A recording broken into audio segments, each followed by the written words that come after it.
Dan saya percaya dengan leadership Bapak, walaupun Bapak beberapa waktu lagi akan meninggalkan pemerintahan, memimpin ini, tapi Bapak telah meninggalkan legacy yang saya kira tidak mudah dibentuk oleh orang lain.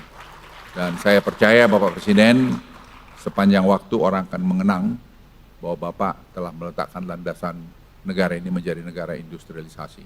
Tidak hanya pengekspor raw material. Saya kalau boleh mungkin agak sentimental, selamat jalan Pak. Bapak akan menjadi kenangan yang indah buat Indonesia. Walaupun masih 2-3 bulan Pak Presiden, tapi saya kira acara penting semacam ini menurut saya sangat, buat saya pribadi sangat menyentuh. Karena saya ingat Pak, di depan pintu masuk istana di yang belakang, Bapak firm untuk menyangkut kita memban ekspor nikel ore. Dan itu merupakan tantangan, kita kehilangan 1,5 miliar waktu itu. 1 miliar sekian, tapi sekarang buahnya kita lihat Pak, kita disegani, dihormati, dan teknologi kita tambah bagus, dan ekspor kita akan meningkat. Jadi saya yakin dalam kurun waktu yang tidak lama, ekspor kita dalam turunan hilirisasi ini, Bapak Ibu sekalian akan meningkat sangat signifikan.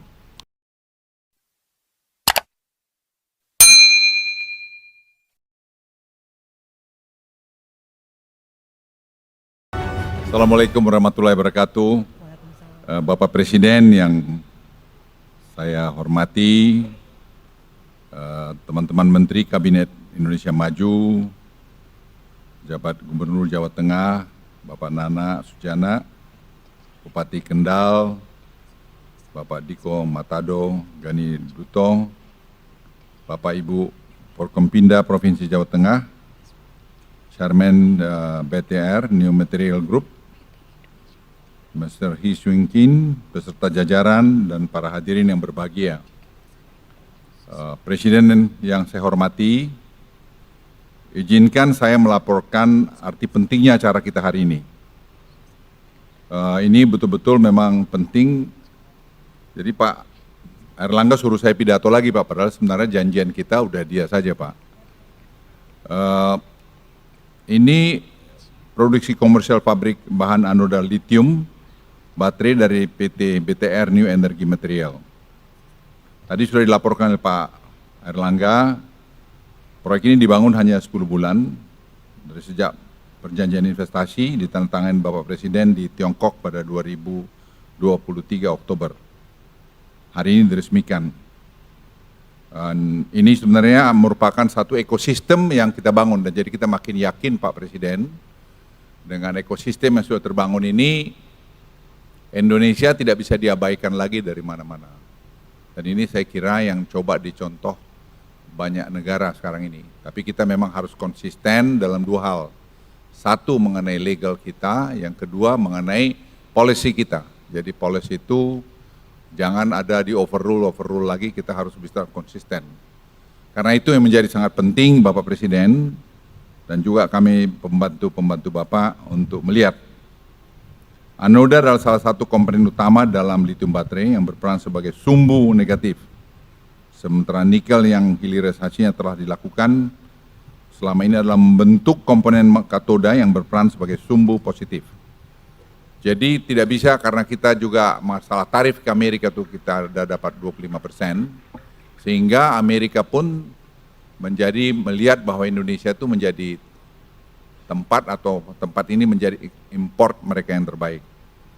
Sebagaimana kita ketahui, katoda tidak hanya berasal dari nikel, ada juga yang berasal dari fosfat dan besi, sebagaimana kita kenal sebagai lithium LFP atau lithium ferrophosphate.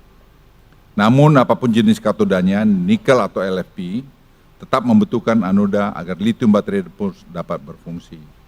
Dan ini sangat penting, sekali lagi Bapak Presiden kami laporkan, yang berkali-kali Bapak arahkan kita membangun ekosistem, ini bagian daripada ekosistem yang kita bangun. Inilah pentingnya investasi BTR, New Energy Material di Indonesia. Mereka adalah produsen anoda baterai terbesar di dunia dengan teknologi yang paling maju. Pabrik yang akan Bapak resmikan saat ini memiliki kapasitas 80.000 ton yang cukup untuk membuat 1,5 juta mobil listrik. Dan pada awal kuartal 4 tahun ini mereka juga mulai membangun fase kedua dan akan selesai 1 Maret 2025. dan total kapasitas 160.000 ton. Dengan kapasitas ini, Indonesia akan menjadi produsen anoda baterai nomor 2 terbesar di dunia.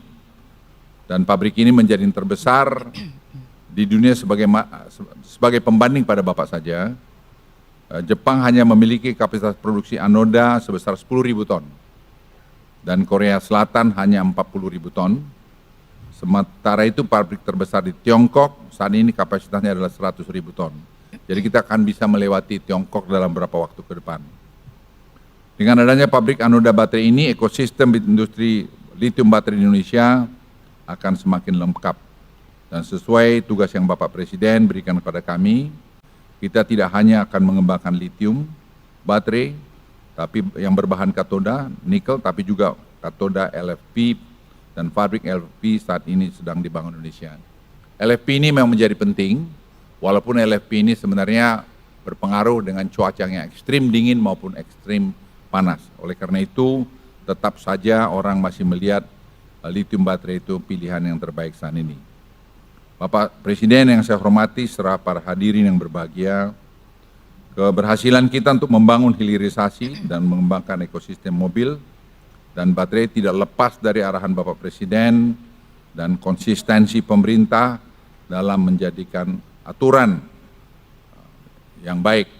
Saya masih ingat betapa Bapak Presiden dulu memutuskan untuk kita memban ekspor nikel ore itu yang banyak sekali waktu itu pro-kon, tetapi Presiden saya ingat betul konsisten terhadap itu, karena waktu itu ekspor kita akan hilang kira-kira 1,5 miliar.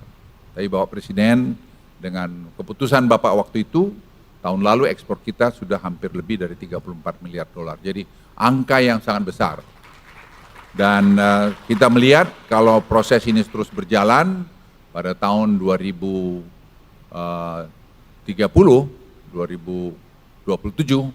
kita akan meningkatkan sampai 30 miliar dolar ekspor kita dari hilirisasi ini.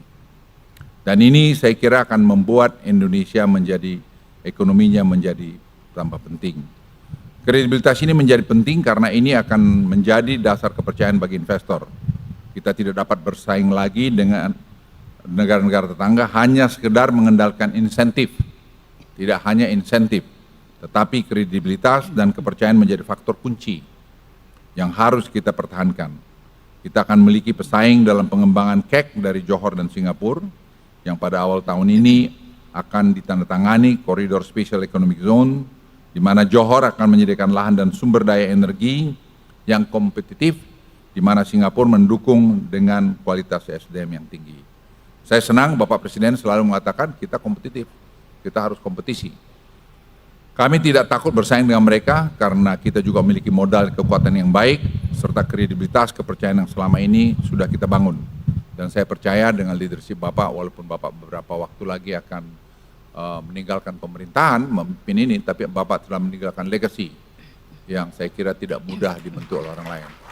Dan saya percaya Bapak Presiden sepanjang waktu orang akan mengenang bahwa Bapak telah meletakkan landasan negara ini menjadi negara industrialisasi. Tidak hanya pengekspor raw material.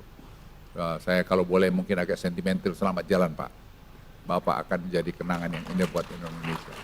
Walaupun masih 2-3 bulan Pak Presiden, tapi saya kira acara penting semacam ini menurut saya sangat, buat saya pribadi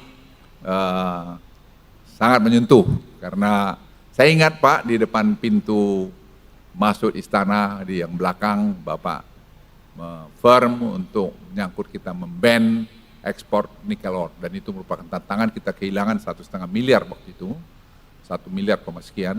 Tapi sekarang buahnya kita lihat Pak, kita disegani, dihormati, dan teknologi kita tambah bagus, dan ekspor kita akan meningkat. Jadi saya yakin dalam kurun waktu yang tidak lama, ekspor kita dalam turunan hilirisasi ini, Bapak Ibu sekalian akan meningkat sangat signifikan. Dan lebih dari itu, tidak ada orang menganggap enteng lagi Indonesia, bahwa Indonesia ini bisa diatur-atur oleh siapapun. Indonesia negara besar, negara yang mempunyai karakter, negara yang bisa mengatakan ya, dan negara yang bisa mengatakan tidak. Oleh karena itu, kita semua pembantu Presiden harus betul-betul mengantar semua, mengawal semua aturan-aturan peraturan ini dengan baik. Kita harus jaga kredibilitas Bapak Presiden yang sudah dibangun selama 10 tahun. Kita semua pembantunya harus bahu-membahu melakukan ini dan saling mengingatkan untuk kita tidak mengkhianati ketentuan atau kredibilitas yang sudah dibuat Bapak Presiden. Itu Bapak Presiden dari saya, dan saya sekali lagi rasa hormat pada Bapak, karena Bapak telah memimpin kami, paling tidak dari saya sendiri selama 10 tahun yang pernah berada di bawah Bapak, dan masih ada 2-3 bulan ke depan. Tapi saya yakin sekali lagi, hakul yakin bahwa apa yang sudah Bapak letakkan ini akan menjadi landasan buat kita semua. Sekian, terima kasih. Wassalamualaikum warahmatullahi wabarakatuh.